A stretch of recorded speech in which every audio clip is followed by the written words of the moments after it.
Happy birthday to me. Happy birthday to me. Happy birthday, dear Matt. Happy birthday to me. Hi, everyone. It's Matt from The Pen Habit. I am glad to be back for another video. And as you can guess from my little unorthodox intro here, I bought myself a birthday present. You've heard me talk about grail pens or holy grail pens in the past, and today's pen is one of those for me. It's one that as soon as I found out about it, I knew I wanted, and now I have one. I'm very excited about it. So today's pen is the Nakaya or the Nakaya, I don't know the correct pronunciation, Decapod with the Heki-Tamenuri finish, and I'll talk a little bit about that when we get in. But this is how it comes in this beautiful softwood box with the calligraphy printed on the top and the chop there. You take the box and you open it up, and inside we have the ink cartridges, and these use platinum style ink cartridges in this beautiful softwood box here. And then the pen comes in its own little kimono. So this is the Nakaya pen kimono, and you take this and open it up, and inside is this beauty. This is the Nakaya Decapod, and it is a beautiful, beautiful pen. Okay, so the Decapod is a 10-sided pen. So as you can see, 10 sides here. And it's done in what's known as a urushi or urushi lacquer finish. What that is basically the pen is made of ebonite, which is a hard rubber, and then it's hand formed to this nice 10-sided shape.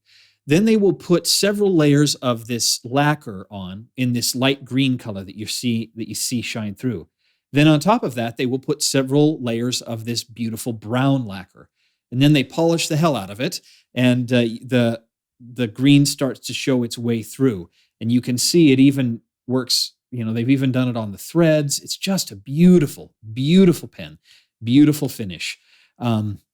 Now, Nakaya is a Japanese company, Nakaya, however it's pronounced, Japanese company, and the people who started Nakaya actually were involved, I believe, with platinum, if I'm remembering my history correctly. The other one of the big Japanese manufacturers.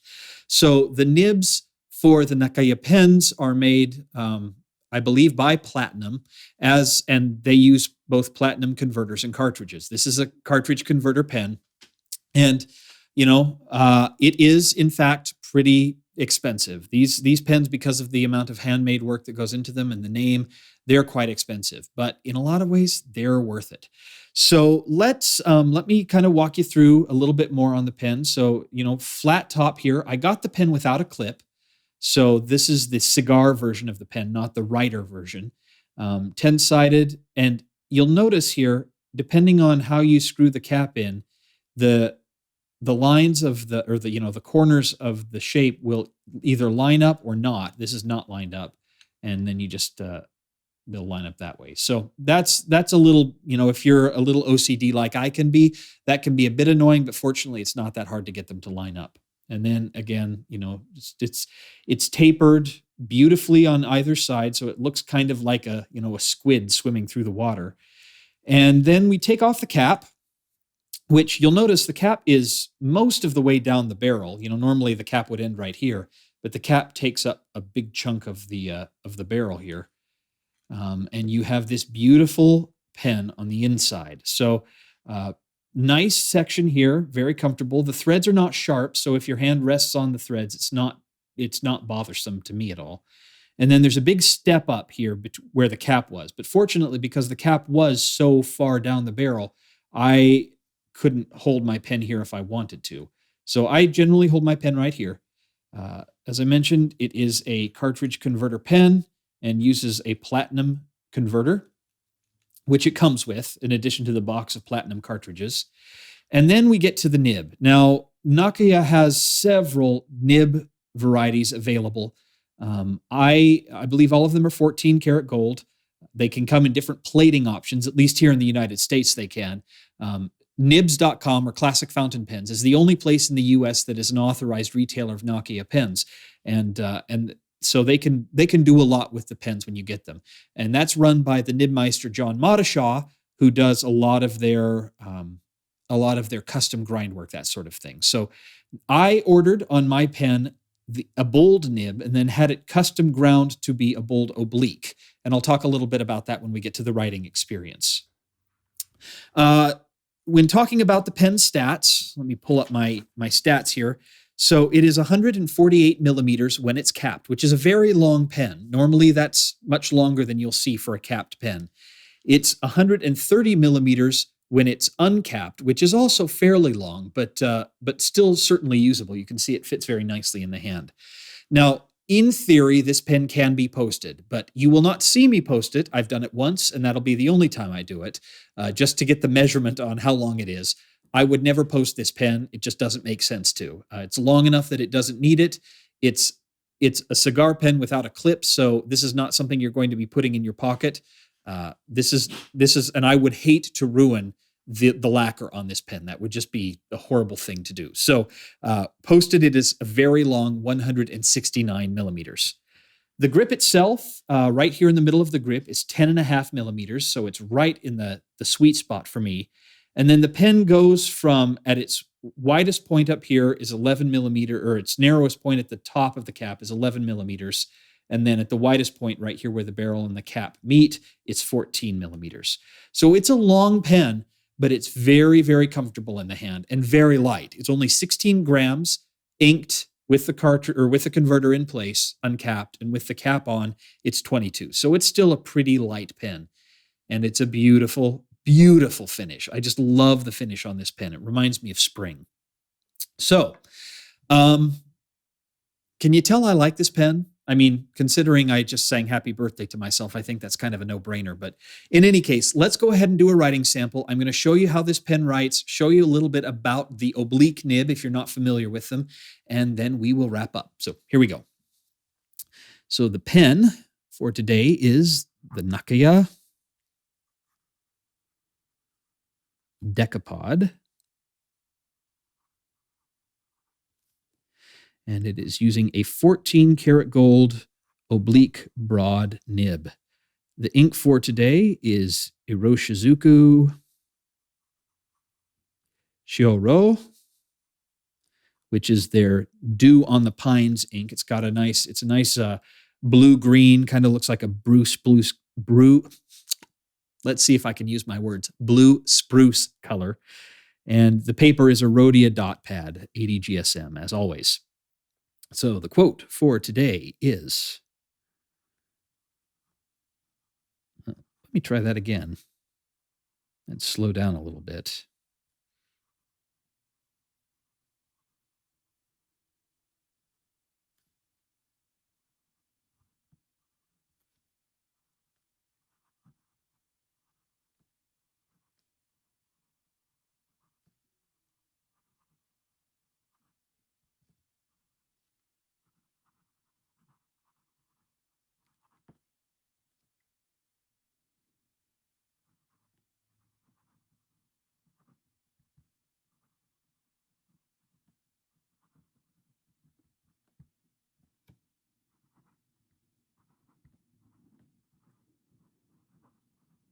One of these days, I'll probably start speeding those up because I know it can be boring watching me actually write. And that's from our good old friend, Winston Churchill. All right. So let's talk a little bit about oblique nibs. So if you're not familiar, a standard fountain pen nib might, kind of have this rounded top and have a slit down the middle, and then flare out to the side like this as normal. And that's great. And the slit will go all the way down to the breather hole here. An oblique nib is more like this. If that's the nib, and the slit will go down the middle like this. And the reason for that is I've shown you this in videos before, but I tend to roll my pen a little bit, and I tend to hold my pen a little higher on my hand. So I don't hold it along my thumb here. I hold it along my knuckle. And so sometimes that will that will cause me to roll the nib a little bit. And oblique nibs are supposed to help with that. Now, this particular oblique nib is only the second one I've ever owned, and it is It's not as smooth as the other obliques that I've used, the other oblique that I own, which is an old vintage Conway Stewart nib. So this one came to me a little scratchy and at not quite the right angle for the way I write. I have yet to decide if I'm going to return it or if I'm going to do a little bit of work on it and keep it. I'm leaning toward doing a little bit of work and keeping it, but just know that the obliques, especially if you get one custom ground for you, do require holding the pen in a certain position. They're not as forgiving as a round nib necessarily. In terms of line variation, this pen does have a little, but not very much, and I don't want to push it too much. So it is a 14 karat gold nib, so you will see some line variation. And obviously I'm getting line variation because of the way it was ground, because the cross strokes are narrower than the vertical strokes.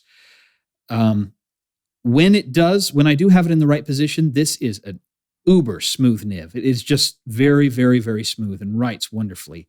If I have it rolled in the wrong direction, it can get really scratchy. Upside down writing, this one's actually pretty good as well, and a little bit narrower, but honestly not by much. Wetness. Let's talk wetness. This is actually at my request, a relatively wet nib. It's hard to tell with this ink because this isn't the wettest ink I've used, but especially if I put a little bit of pressure down on the nib, I get a lot of ink flow on the nib. So it's really quite a lovely writing experience. And now that I know the right angle to hold the pen, it's quite a smooth, wonderful, just really beautiful writing experience. I enjoy it quite a bit. But for me, the writing obviously is important with any pen because I'm of the opinion that pens are not meant to be showpieces. They're meant to be writing instruments. And so the fact that this writes well is fantastic, but it's also one hell of a beautiful pen. I don't have any other pen quite like it, and I don't see very many pens like the Decapod or one of my other Grail pens, the Decapod Twist. So yeah, I really, really like this pen, which is good because as a birthday present and as a Grail pen and as a very expensive pen, all of those three things together, I sure as heck better like it. Otherwise, I wasted a lot of time and money. So that is my review of the Nakaya Decapod in the Heki-Tamenuri, or the brown-green finish with an oblique broad nib, 14 karat gold nib. If you have any questions about the pen, please leave them in the comments below. Also, make sure to check out the link in the description of this video because it'll have a link back to the blog post with all the other photos. And yeah, if you have any questions, let me know. You can also email me at penhabit@gmail.com. Thank you for watching, and we will see you here next time on The Pen Habit. Bye.